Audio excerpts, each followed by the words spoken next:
just want to create an ambiance for her, you know? Like she's just at her own breakfast nook and it's also a game show. Okay, I'm ready. Hey, I'm Chef Tosh. This is Food School, and today we're going to go on a journey, a gluten-free journey, a gluten-free pancake journey. Was that smooth? I feel like that's the smoothest intro. Whether you can eat gluten or not, you deserve a delicious pancake. And I have been playing with gluten-free flours for a while now to try to figure out how to mimic the wondrousness which is gluten. And I think this pancake is so good that we can trick another chef into eating it without knowing the difference. Is that a tall order? Yes, I think so. Can we do it? That is what we call suspense in the business. We're gonna make gluten-free pancakes and it's gonna be fun. First, to make gluten-free pancakes, you need your replacement for the white flour. We are going to use cup for cup. This is a really easy replacement for flour because it combines a bunch of different things to try to mimic what gluten does. When you're dealing with gluten-free flour combos, they always have at least 3 different flours in them because gluten does a lot of really miraculous things. Putting that down for now, let's move on. We're gonna do all of our dry ingredients together. So we have salt, we got baking powder, which is going to react really nicely with the buttermilk we're using later. And we've got some sugar. Bam. All of our dry ingredients living together in one beautiful little home. And we're going to do a mix of our wet. Gluten-free flour tends to get a little bit gummy. If you were to use all buttermilk, it wouldn't hydrate the batter as nicely. We need something thinner, so we're combining buttermilk and whole milk. And to the buttermilk and whole milk, we are also going to add some melted butter. Make sure that it's room temp before you add it in because we don't want it to cook the eggs. And it's unsalted melted butter so that we can control the salt. I love salt, but I like to be in control of the salt, you know? Not many things in life you can be in control of. Salt is one of them. And we're also going to add 2 egg yolks. The whites are separated, and I'll tell you why in a second. I like to give my egg yolks a little bit of a whisk before they go in, just because, you know, when you're like whisking eggs inside of a large vessel, you can never find them, and you're like, did I even get them? I don't know what's happening. So I just do them first. So you give this a nice mix. Everything is well combined. So now you've got your dry ingredients and your wet ingredients, and we are going to mix them together. Before you add your dry ingredients in, just as we mix the wet ingredients, you want to do the same here so that we have an even distribution of our leavening agents, the salt, the sugar, and the flour. And then in it goes into your large mixing bowl. And to create levity, right, which is one of the things gluten does so beautifully, but without gluten is a little bit tricky, we are going to add the egg whites in after. They've been whipped to stiff peaks so that when we add them in, it's gonna create some extra levity.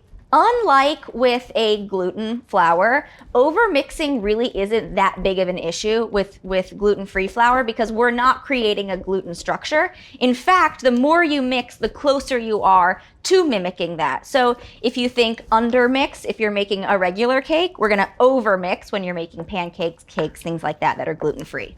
Another thing that really helps mimic a normal gluten flour is resting your dough. So one of the problems with gluten-free flours is that they don't hold on to moisture as nicely as a wheat flour, but if you let them sit and relax a little bit, you end up with a dough that feels more hydrated. Gloopy. And now we shall add our egg whites. They're nice and fluffed little clouds.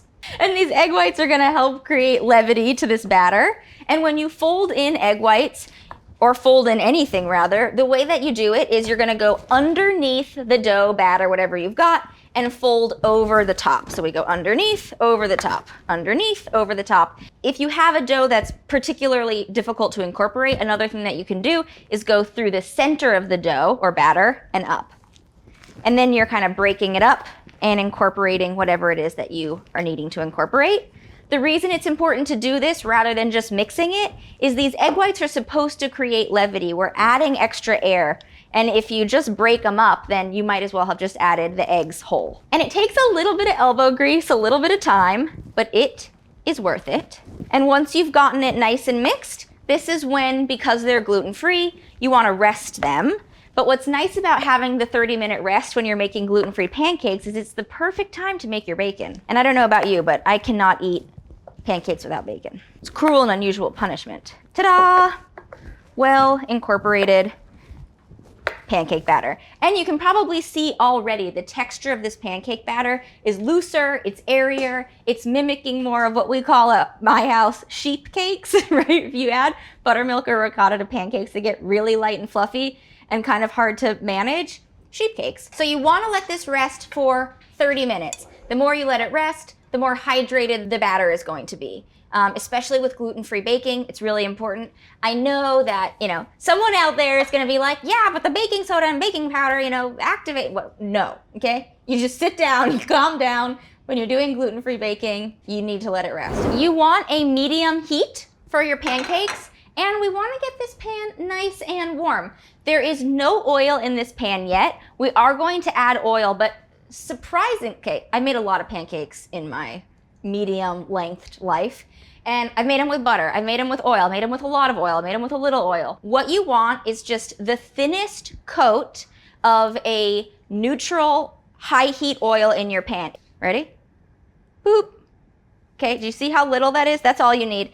And then I take a paper towel and I'm gonna wipe it around the pan so that it's evenly covered. I have my chocolate chips and my pancake batter. And you'll notice where these chocolate chips are not, they are not in the batter. And that's because if you don't place your chips in your pancakes, you end up with some pancakes that have like 1,000 chips, no chips, unacceptable. I don't like to play pancake roulette. Also, then the chips don't burn because side one you can cook longer, you flip it, you don't have burnt chips. It's really just a game changer. I think the best way to scoop your pancakes from A to B is a measuring cup. If you have one of those fancy ice cream scooper, cookie scoops, you can use that.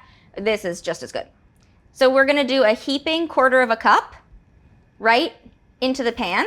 And this is a sheep cake, right? It's gonna be pretty tall. So if you want, you can take the back of the scoop and kind of even it out.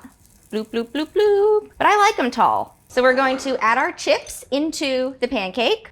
Bleep. And when you put them in, you gotta put them in, don't just let them dance on top. You wanna really poke them in. You could also use a chopstick for this, or a knife, or whatever. This is a vast pancake. We are going to check this pancake. Wow, this is a very fat spatula for a very small pan. I don't think this is, nope, can't, nope. Do we have a fish spatula anywhere? I'm using an offset. This is not the proper implement. How do I get under this thing with just the world's most giant spatula in the world's tiniest non-stick pan? Here on Food School, we show you what's really going on. You think I could just flip it like this? No. Oh, did I bring one? I love a fish spatula. I think it is the world's greatest cooking implement. You can get underneath just about anything. And flipper. Boop, boop, ba-doop, boop, boop. Okay, so now this sheep cake is gonna continue to do its thing on side 2. While your pancakes are finishing, you can think about your toppings. We have raspberries, we got blackberries, we got strawberries, we have maple syrup, we've got butter. So with your maple syrup, I have strong feelings. I don't think room temperature maple syrup is acceptable. You can either take this and run it under hot water, that is fine, or you can heat it, which is my preference. So if I'm coming over to your house for pancakes and you want me to have a good time, heat the syrup. And because our pancake is gonna be nice and hot, I like to add a pat of butter and a little bit of flaky sea salt on top as well. What should we use? I'm gonna strawberry. And we're just doing one pancake, so I'm gonna do just a few strawberries. I've lost my train of thought looking at the pancake. I don't know if we'll use this many, but we got them. Could also use bananas. You could put Nutella in between them. The more you dress up gluten-free pancakes, the happier you'll be. I'm just gonna finish it on side 1 because she smells good. Do you see what I mean? We cooked it less time on side 2 than side 1, so we don't have like burnt chippage. If you were to just put them in, then you never know where they're gonna land, and then you have burnt, it's a whole thing. This will give another minute.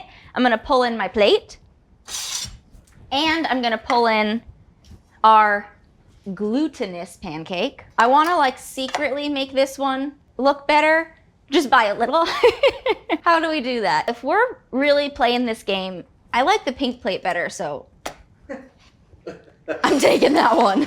You have to give the gluten-free pancake some home court advantage. Okay, first we'll do our pat of butter so that it can melt onto the surface of the pancake, followed by a little flaky sea salt, because butter and salt are best friends, and if you separate them, I don't know what happens, but it can't be good. Some straws. This pancake is much larger. It's a little shrimp pancake over here. Okay. Sorry. I just left a little mess. You gotta clean as you go. We'll top with some syrup. That's nice and warm. The other thing that's fun about warming up syrup is it thins it out if you like it thinner to drizzle over, or if you warm it and then let it sit for a few minutes, it gets even thicker. So it's like really will coat your pancakes. I don't know how much syrup Ayo likes, so I'm doing it how I would want to eat it. But if she doesn't like sugar, we're gonna have problems here anyway, so. Knife goes towards the plate. I want a flower. Can I bring this in? I just want to create an ambiance for her, you know? Like she's just at her own breakfast nook, enjoying breakfast, and it's also a game show. Okay, I'm ready. My palms are kind of sweaty. I'm excited, nervous. Ayo! Welcome to your kitchen nook. Okay. Look, I gave you some flowers. I tried to paint you a... You trying to butter me up? Yeah. Yeah.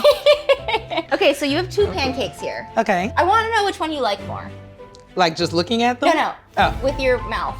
Okay. Yeah. Also, you know, you can take into consideration like how they look. If there's a plate, you know. Okay. So I feel like you're trying to sway me a little bit, but all right. Is there chocolate in here? Yeah. There's chocolate in both of them. There's one thing different. Everything else is the same. I've had chocolate pancakes in I don't know how long. Really? Yes, girl, what? I am 30. I'm 34. I eat pancakes every weekend. Chocolate pancakes? Yes. Oh my God. I'm adulting wrong. I am adulting wrong. Yeah. Come over Sunday mornings.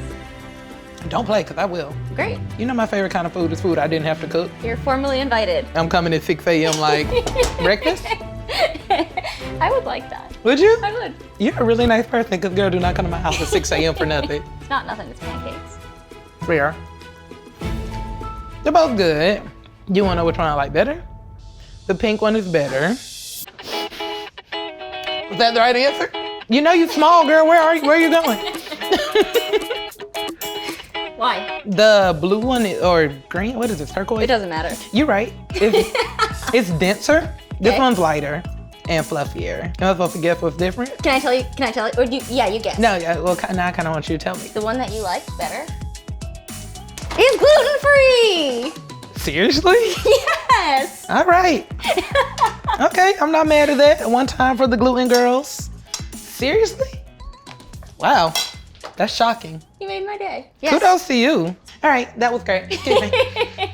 Well, there you have it. We made a gluten-free pancake. That tricked Ayo. She legitimately walked off set. I can see her eating it. Can we pan? There's no light over there. I haven't eaten all day and I'm really hungry. She's scarfing that pancake over in the corner. Okay, scarf is rude. Oh, you're right. She is delicately noshing. Yeah, made me sound like a lady. She has one pinky up.